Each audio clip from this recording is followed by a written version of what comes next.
नमस्कार, SCCA news में आपका स्वागत है। मैं हूं एकता।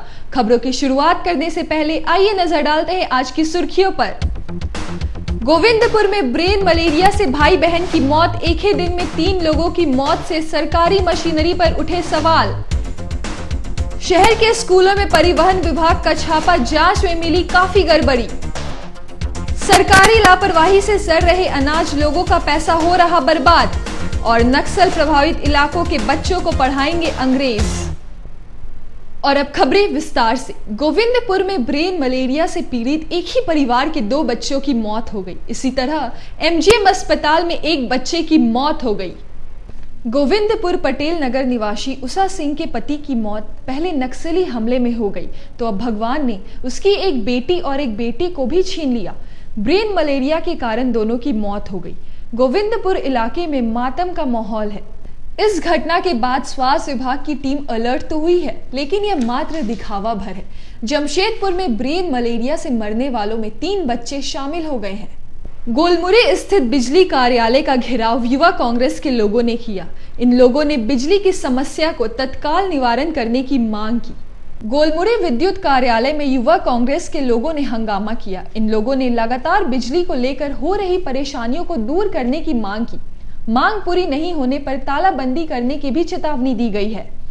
SDO विद्युत कार्यालय गोलमुरी में एक 11 सूत्री मांग पत्र सौंपने के लिए आए हैं, जिसमें हम लोग बरसात के मौसम को देखते हुए पूरे जिले प्रत्येक क्षेत्र में जो अर्थिंग का तार लूज है, ढीला है, उसको टाइट किया जाए और प्रत्येक ट्रांसफार्मरों का मरम्मत किया जाए। पूरे ट्रांसफार्मरों का तेल ख़त्म हो चुका है और विद्युत कार्यालय में इससे पहले भी हम लोग एक बार ज्ञापन दे चुके हैं और आज फिर हम लोग इसे याद दिलाने के लिए आए हैं कि प्रत्येक क्षेत्र में जो अर्थिंग का तार है, जो बिरसा नगर, बुनियाडी, ग्वाला बस्ती, बागुन नगर इत्यादि क्षेत्रों में देखा जाए जो अर्थिंग का फेस है वो पूरा ढीला हो चुका है, उसको टाइट किया जाए और वो अर्थिंग तार जो तार गल चुका है उसको तुरंत ये एकदम बदला जाए। और अन्यथा 10 से 12 दिनों के अंदर ये लोग काम शुरू नहीं करते हैं तो युवा कांग्रेस उग्र आंदोलन करेगा और फिर इसके बाद GM ऑफिस का घेराव करने का काम। युवा कांग्रेस के लोगों ने बिजली विभाग के अधिकारियों को ज्ञापन भी सौंपा है। जमशेदपुर विश्वकर्मा कारीगर संघ के लोगों ने जमीन का अधिग्रहण करने का विरोध किया है। उनके भवन के आगे एक रात्रि विश्रामालय बनाया जा रहा है, जिसका विरोध किया गया है। कदमा में जमशेदपुर विश्वकर्मा कारीगर संघ का सामुदायिक भवन कदमा शास्त्री नगर में है। इस भवन के आगे अचानक से रात्रि विश्रामालय बनाने का प्रस्ताव दे दिया गया है, जिसका विरोध किया गया। के लिए स्वर्ण कलाकारों के लिए एक भवन MP सिंह ने बना करके सामुदायिक भवन दिया था 2003 में। उसके आजू बाजू में अतिक्रमण लगातार हो रहा है, जिसकी सूचना हम लोग प्रशासन को लगातार दिए और वहाँ पे एक बहुत बड़ा अतिक्रमण, माफिया लोग उसको अतिक्रमण कर लिया है। उसमें पुनः अभी रैन बसेरा बनाने की बात हुई तो दूसरे तरफ जहाँ अतिक्रमण हुआ है, चाहे उसके जो दूसरे साइड में जहाँ खाली है, जहाँ हमारा प्रशिक्षण चलता है, हमारा उसमें महिलाओं का कार्यक्रम चलता है, हेल्थ कैंप चलता है, उस जगह पर ही इनको रैन बसेरा बनाना है, जबकि दूसरे तरफ में काफ़ी खाली ज़मीन है, उसमें नहीं बनाना है। तो यह ठेकेदार का दबंगई, और ठेकेदार ने कहा कला करके कि गोली मार देंगे अगर इसमें कोई विरोध करेगा तो। लेकिन हम लोग का सामाजिक कार्यक्रम उसमें चलता है, समाज के लिए हम लोग काम करते हैं, समाज को फ्री चेकअप कैंप कराते हैं, वहाँ पर बच्चों को एजुकेशन देते हैं, वहीं पर इनको रैन बसेरा बनाना है उनकी दबंगई के लिए। और दूसरे तरफ में उनको न तो दिखाई पड़ रहा है, जबकि काफ़ी ज़मीन खाली है, उसमें उनको काम करने की इच्छा नहीं है। ये हम लोग को परेशान करने के लिए, या यही कहा जाए कि समर्थ को नहीं दोष गुसाई, वो समझ रहे हैं कि बहुत कमज़ोर है, तो यह उनके मन में गलतफहमी है। हम लोग तमाम यहाँ के स्वर्ण शिल्पी और स्वर्णकार समाज के लोग वहाँ पर अपने जान दे देंगे, लेकिन हम लोग उस जमीन को नहीं छोड़ेंगे। जबकि दूसरे साइड में काफ़ी हम लोग मदद करेंगे, प्रशासन को भी मदद करेंगे, वहाँ अतिक्रमण हटाए, वहाँ गंदगी बंद करे, वहाँ पर लोगों को स्वच्छ जीने का कम से कम व्यवस्था करें। जमशेदपुर विश्वकर्मा कारीगर संघ ने ज्ञापन सौंपा है। अगर अभी मांगे पूरी नहीं हुई तो आंदोलन की चेतावनी दी गई है। आइए एक नजर डालते हैं कुछ संक्षिप्त खबरों पर। झारखंड विकास मोर्चा के नेता अभय सिंह ने प्रेस कॉन्फ्रेंस की। इस प्रेस कॉन्फ्रेंस में विधायक रघुवर दास पर हमला बोला गया। बिरसा नगर जलापूर्ति योजना को धरातल पर नहीं उतारने के लिए इन लोगों ने रघुवर दास को आड़े हाथों लिया। आकांक्षी योजना बागुनहातू बिरसा नगर जलापूर्ति योजना के 28 पॉइंट से पानी मिलना शुरू हो रहा है और साथ ही साथ यह भी अखबारों में प्रकाशित माननीय स्थानीय विधायक जी के द्वारा होगा और आम जनों के घर घर पानी पहुंचेगा।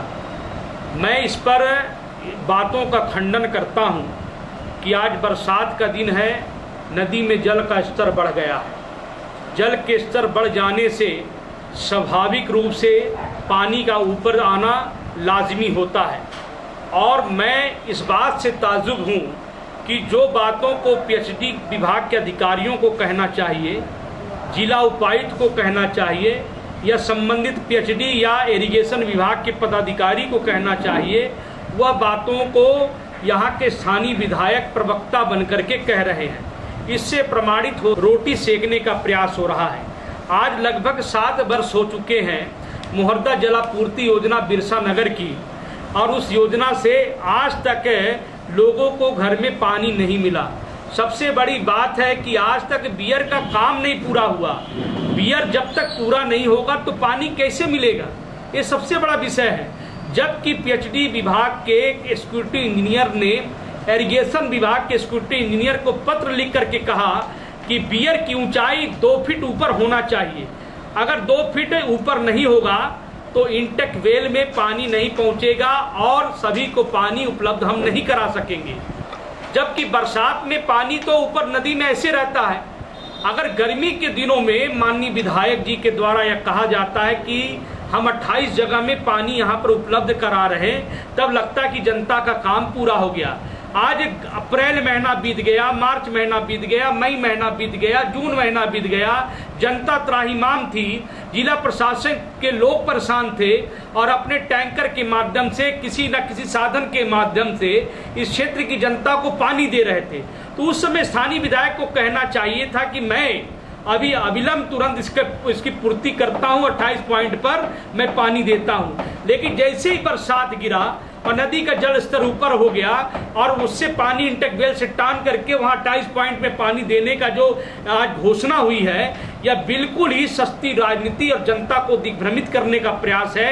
मेरा यह मानना है झारखंड विकास मोर्चा का कि झारखंड विकास मोर्चा के कार्यकर्ताओं के सक्रियता से जिस प्रकार बागुनहातू में माननीय सांसद डॉक्टर अजय कुमार जी ने अपने प्रयास से पानी लाने का वहां बीड़ा उठाया, जिसको के अधिकारियों को बोल करके और वहां पानी मिलना शुरू होने वाला है, इससे हड़बड़ा करके सस्ती लोकप्रियता की हमारी जमीन न खिसक जाए, तो उन्होंने ऐसा बयान देकर के जनता को दिग्भ्रमित करने का प्रयास कर रहे हैं। जबकि पीएचडी के विभाग और इरिगेशन विभाग के पदाधिकारियों से जब हमने वार्ता किया तो हमने कहा कि आपने स्टेटमेंट क्यों नहीं दिया, आपने अखबारों में क्यों नहीं दिया, जिला उपायुक्त महोदय ने क्यों नहीं दिया, इस बातों पे वे अनभिज्ञता जाहिर किए।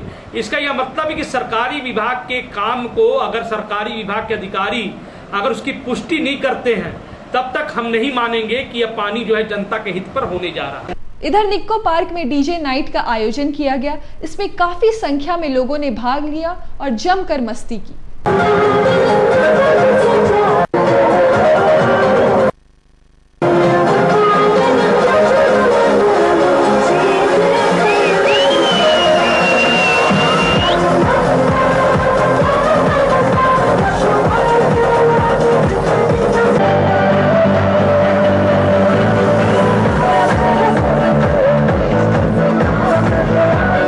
खबरों में वक्त हो चला है एक छोटे से ब्रेक का। शहर के तमाम छोटे बड़े खबरों को जानने के लिए देखते रहिए SCCA न्यूज।